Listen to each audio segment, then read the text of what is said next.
Hello, welcome to Designed for Recovery, a global platform where design harmonizes with healing. I am your host, Adelowo Adeyemi, and today we are delving into community-centric clinics, care environments that transcend the confines of conventional healthcare, bringing vital services directly into underserved community.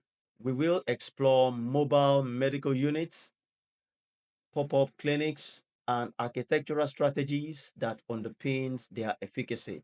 Moreover, we are not merely addressing logistics, we are anchoring this discussion in evidence based design to illustrate how these innovative models not only deliver care but also cultivate trust, mitigate disparity, and bolster community resilience.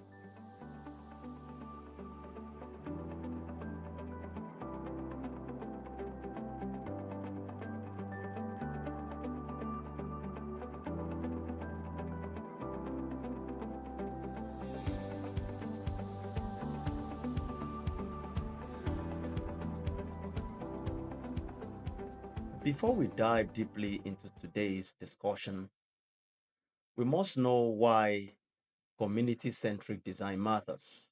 Access to healthcare is not merely a given, it constitutes a design challenge.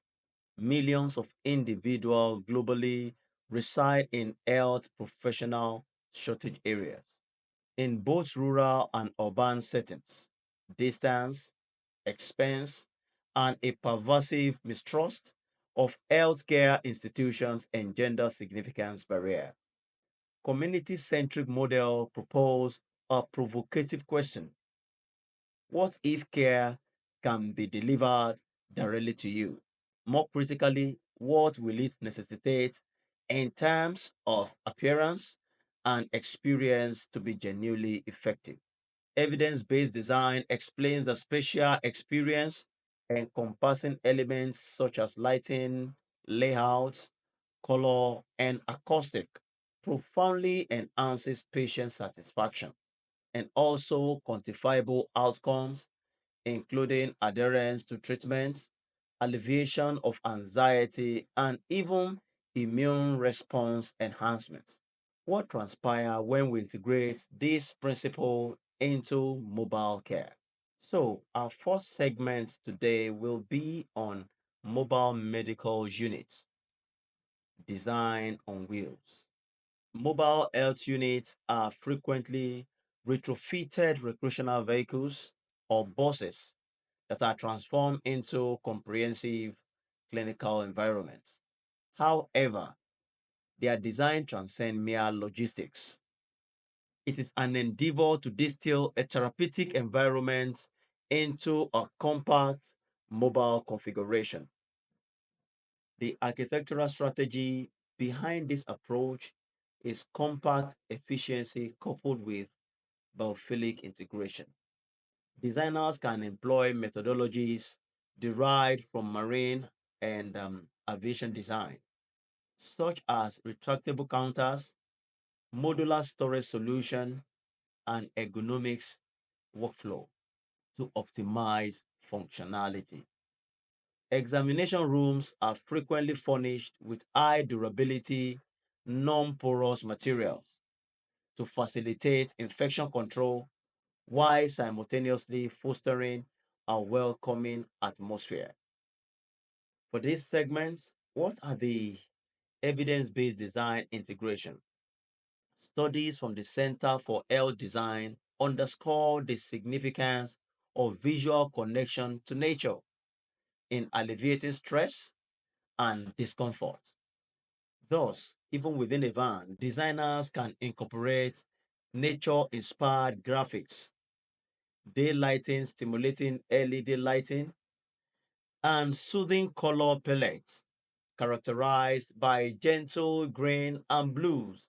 Some pioneering mobile unit features translucent roof panels and integrated air filtration system to enhance indoor air quality. as essential consideration in post-COVID design. So for the second segment, I will discuss the pop-up clinics, tactical care infrastructures. Pop-up clinics operate in transient venues such as places of worship, athletics facilities, libraries, or even parking lots. Adaptability is paramount, yet so is a sense of familiarity. The architectural strategy for these is modular, rapidly deployable infrastructure. Pop-up clinics frequently employ kit of parts system, lightweight wall panels, demountable partitions, mobile casework, and adjustable lighting. However, evidence-based design underscores that experiential aspects remain paramount. Let's discuss the EBD integration for this segment. Research conducted by CHD and AI underscores the significance of wayfinding and effective noise control as paramount factor in enhancing user trust and alleviating stress.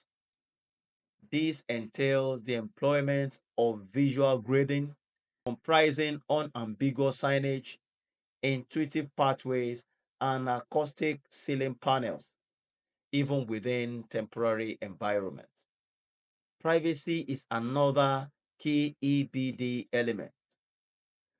Sound absorbing materials and physical barrier, even in improvised setting, significantly mitigate perceived vulnerability, particularly in mental health context.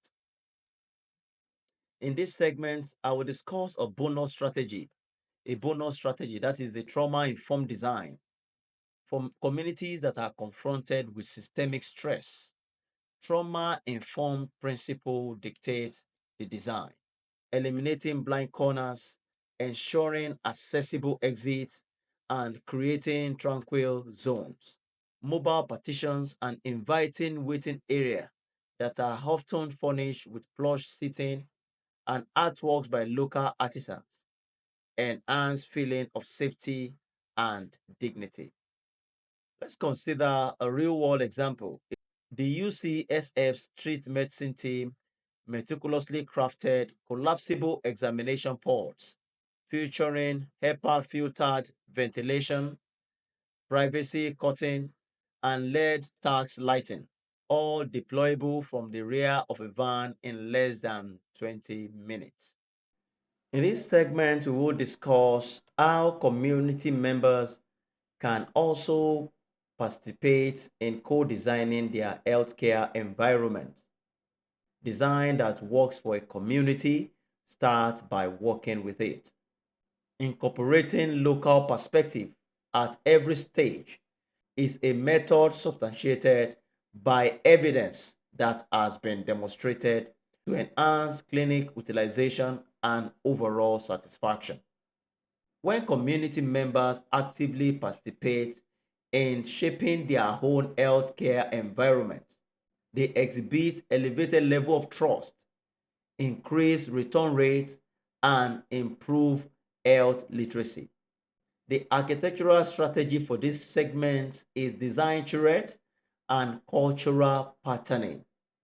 There is a need to utilize early stage co-design session, that is design charrette, with patients, community leaders, and staff to elicit cultural nuances and lived experiences.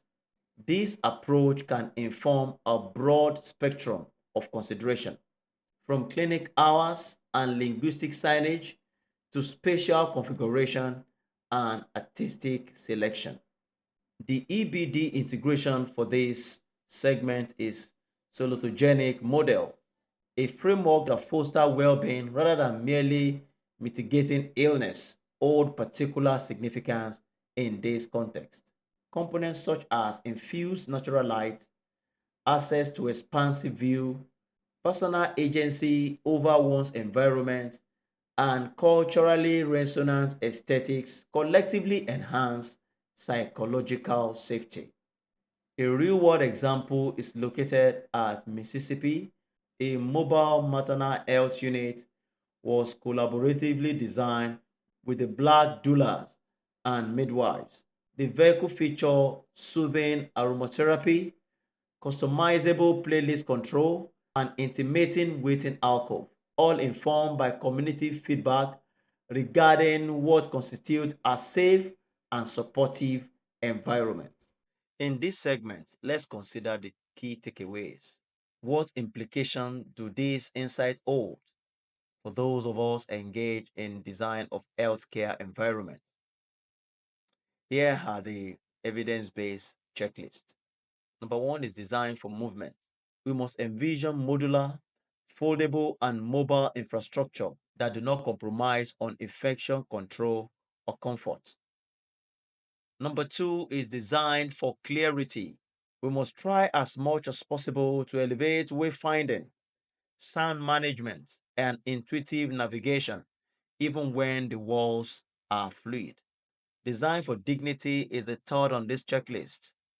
We must try as much as possible to incorporate elements of art, nature, privacy, and softness. Transience should not equate to impersonality. The fourth is design for participation. As discussed earlier, we should try to integrate the community voice into the form, flow, and the finish right from the onset. Ultimately, community-centric care transcends mere outreach. It represents a profound reimagining of what clinical spaces can embody. I want to sincerely appreciate you for joining me on Design for Recovery today. If this episode inspires you to think differently about access and architecture, share it with a colleague and let's keep the conversation going. Because good design does not just treat illness, it meets people where they are and build the trust to help them heal. And until next time, when we shall meet again, I remain Lowo Adeyemi, and this is Design for Recovery. Bye for now.